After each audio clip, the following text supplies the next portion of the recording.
So everyone, close their eyes and let's take a deep breath in and let it out.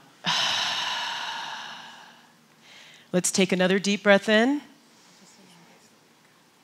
and let it out with a smile.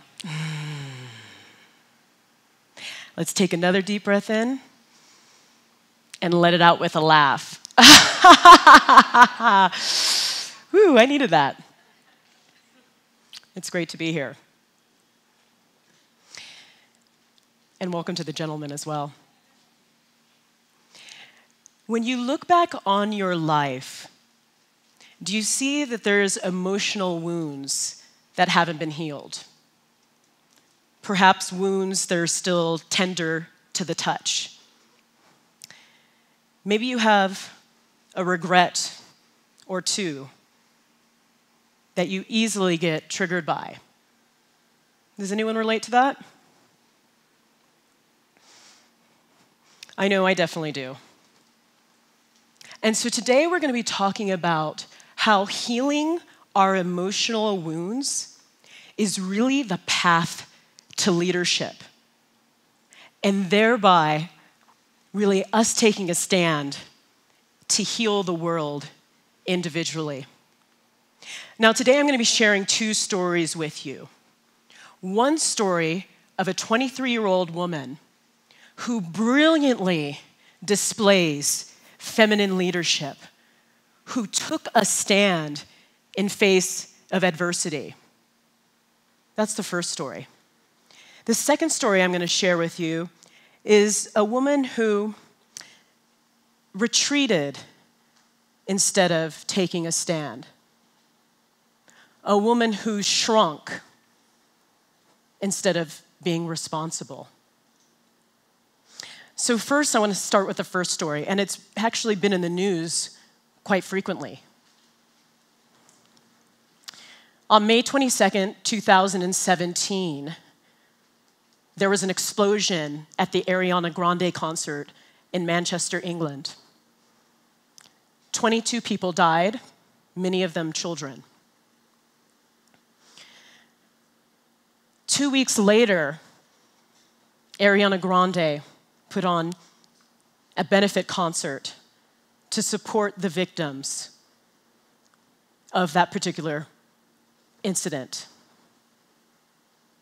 Now, I'm going to share with you the 5 steps of leadership that Ariana Grande completely exemplified through her stand in her work.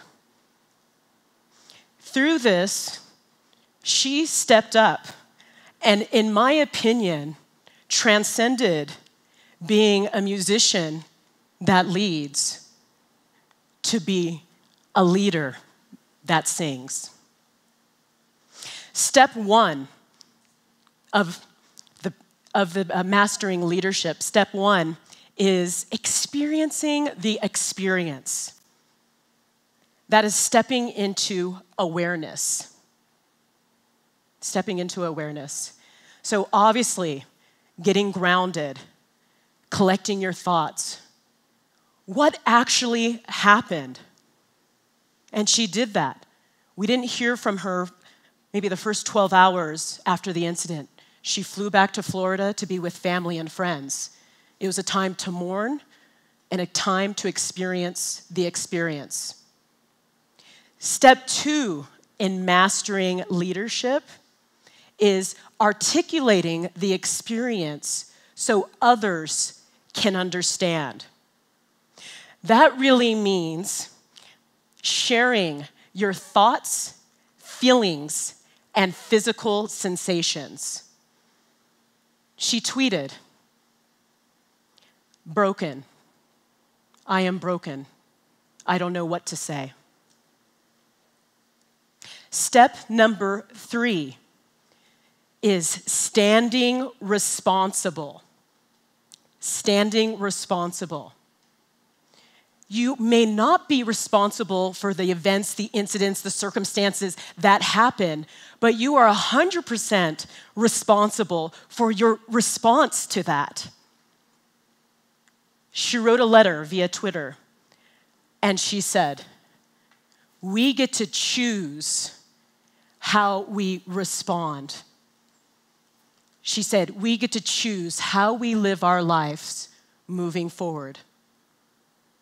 That's when she announced the benefit concert. And that instead of retreating, which she could have easily done, she stepped into responsibility. Step number 4 in mastering leadership is, it is what it is. It is what it is. Again, it's acceptance. But acceptance doesn't mean, it only means recognition. It doesn't mean accepting what happened, like agreeing with what happened. No one agrees of what happened at that concert on that night, but it's accepting that it did. It is what it is. And step number 5 is standing forward with your principles and taking a stand. She went on to champion and headline a star-studded concert with the likes of Katy Perry and Justin Bieber. Did any of you see it streamed live, or did any of you see the concert? Okay, some of you did. This concert impacted the concertgoers, the country of England, and in fact, the entire world.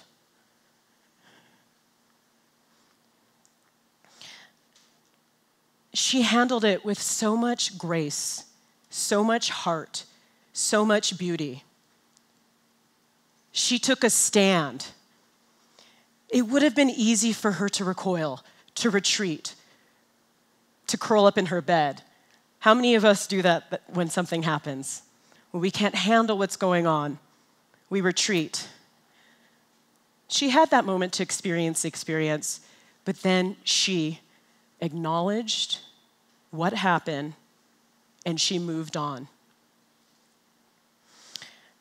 Now, I share this story as an example of feminine leadership that doesn't have to be an eye for an eye or a tooth for a tooth.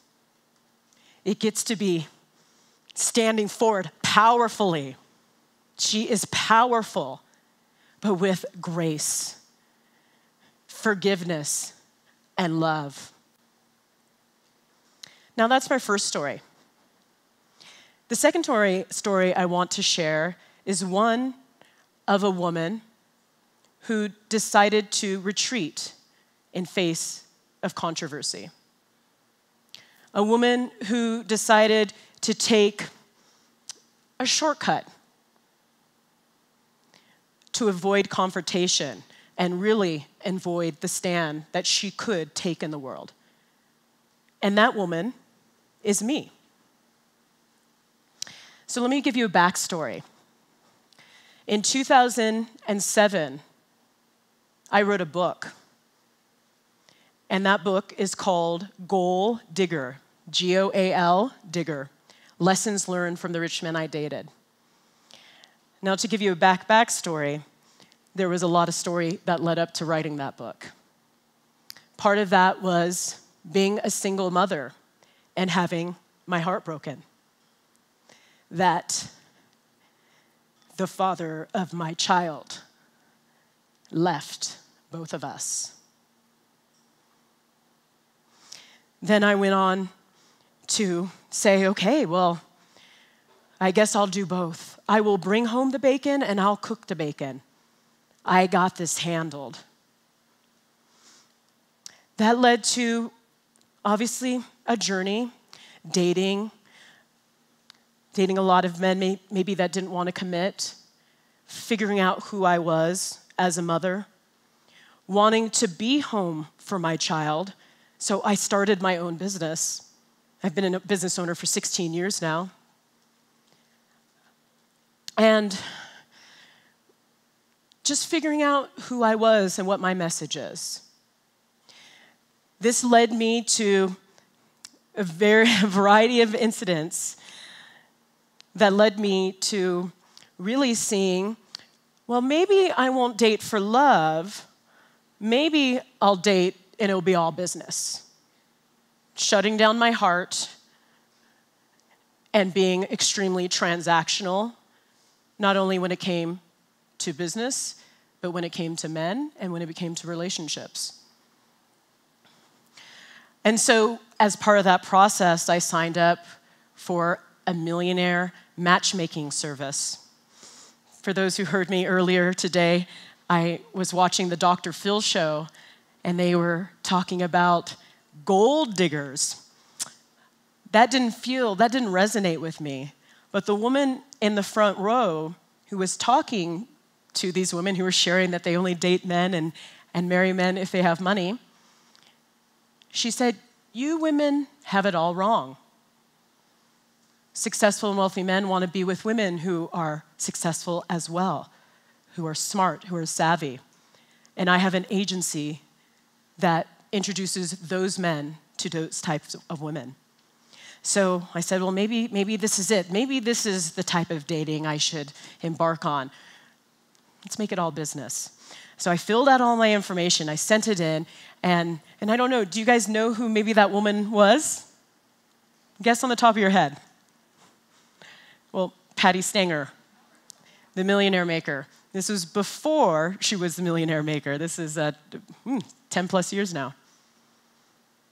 So she said, "I have some men who want to meet you." Now, when I flew down to LA, I was living in Sacramento at the time, I was being introduced and being wined and dined and all of that. But what I found is I wasn't interested in these men because they made money. I wasn't interested in that at all. I was interested in how they created it. I actually told one man, I said, "How did you make your money? How did you find your success? How are you different from me?" And he said to me, "Alicia, you are industrious enough to be your own millionaire." And really, that was the lightning strike that ignited the forest fire for me. So I'm like, I'm gonna write a book. I'm gonna share this. I want to share this with other women. So fast forward a bit, I wrote my book and I launched it. And with that, I started to get publicity. And one of my first pieces of publicity was being on the Oprah and Friends radio show in New York City. I flew in, and I was really excited because the person who was going to interview me, she was actually a best-selling author herself in the financial world. And she was a money contributor for the Today Show. So when I walked in the lobby, getting ready for my interview, I remember this like it was yesterday, and she walked in to greet me. And let's just say this, it wasn't really a warm reception. Do you know how it is? Maybe you relate that you walk in somewhere and you're not feeling the love. Well, I felt this. And I was thinking, I don't think this is going to go well.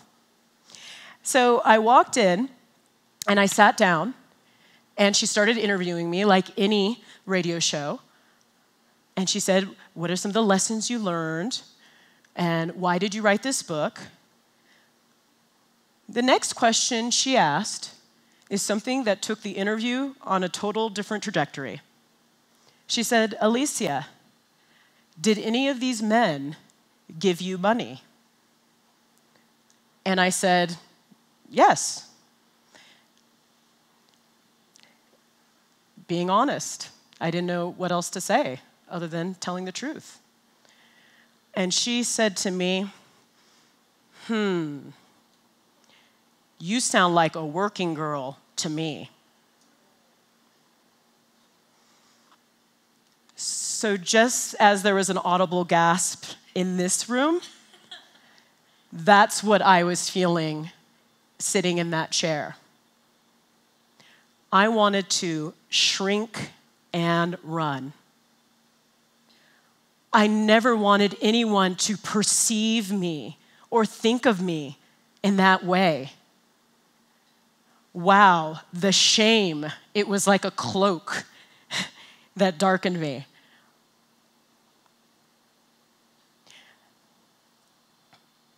I felt like a victim. And one thing I know to be true is that shame plus blame doesn't equal change. So I left the interview, and I basically did a proverbial I quit. No one will ever say anything like that to me. My daughter will never hear anything like that. So I stopped promoting my book. I stopped promoting the goal digger movement, which, by the way, is a huge hashtag now. And I decided to really put my tail between my legs and move on. Now, I share these two stories to show you what we can do in terms of responsibility and how we master leadership. So going back to the 5 levels of mastering leadership, I didn't experience the experience. Well, I did, but I reacted. And then articulating the experience, I was like, that woman, I went into reaction mode. And being responsible, I wasn't responsible for it. I felt completely sideswiped, as they say, sideswiped. I felt completely exposed. And it is what it is. I'm like, it is what it is. Well, I guess I got to quit this because I can never, ever have this happen to me again. And taking a stand, my stand was, forget this, I'm out.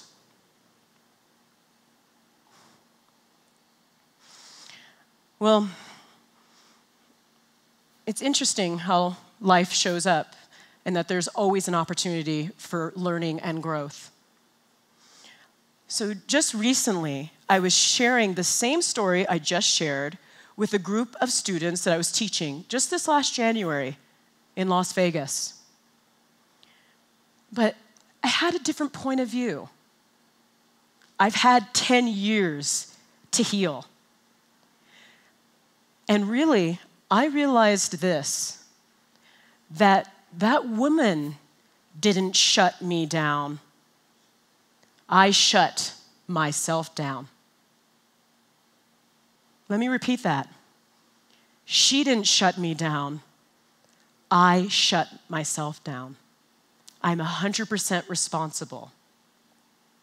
So when I was sharing with the students, I said, now that I see the experience, I'm fully in gratitude. Wow, if she didn't say that to me, I wouldn't have gone on and started a whole new business. I actually honor her and honor what she said, because if I look at it now, it's an interpretation. That's all it is. And my response, although it wasn't standing firm at that time, it went into another direction. So just showing that incidents like these can have a silver lining. So as I shared this with this group of students in this past January and shared everything I learned and the experience, someone in the front row raised their hand. And I said, yes. And she said, Alicia, I'm glad that woman said that to you, because you wouldn't be here today supporting us writing our stories.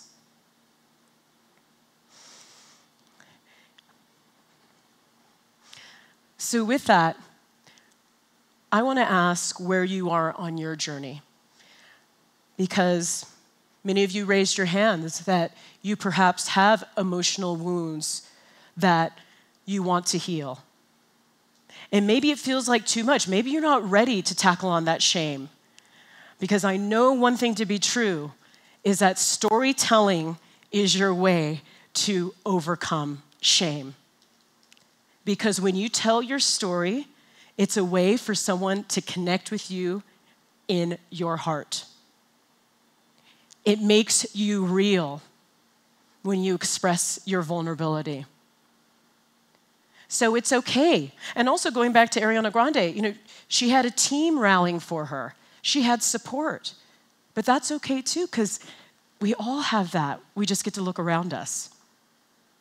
So what I want to encourage you today is go back to see the wounds of your past, the hurts, perhaps the regrets, and see, where is the lesson in there? The lesson for me to learn and the lesson to teach other people. Because that is the access point to mastering leadership. And then going back to the 5 steps I shared before. First, you experience the experience, which means awareness. Step number 2 is you articulate the experience so others can understand. You share your thoughts, feelings, and physical sensations.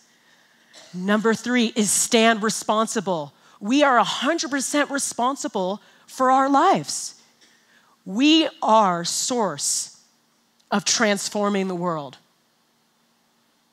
If it's meant to be, it's up to me. Step number 4, it is what it is. Acceptance. Acceptance meaning recognition of what it is. Acknowledging and moving on powerfully. And step number 5 is taking a stand with your principles.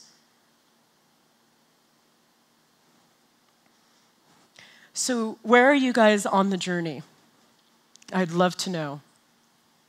Perhaps you can look back and see the experience that is holding you back from your greatness. What's something that you can heal that will make you better, not bitter? How can you use these 5 tools to go from shame and to go from pain into platform, or from shame into your stand, or from being a victim into being victorious? Where is the opportunity for you to lead and take a stand? Now, I'm personally doing that and doing the work right now. I'm rewriting my book, Goal Digger, to be a better version of me. It's the 10th year anniversary this year, and I'm adding stories to further support women. So that's how I'm taking my stand. I also, particularly for this group, I created a one-sheet, a downloadable one-sheet called The 10 Tools That Will Transform Your Life as a Woman. So you can get those 10 tools to transform your life as a woman. That also includes the 5 steps to mastering leadership by going to my website, aliciadunams.com/book. That's aliciadunams.com/book. I welcome your questions, and I'm excited to collectively, because we are all in this together, collectively go out there and create change and transformation in this world. Thank you.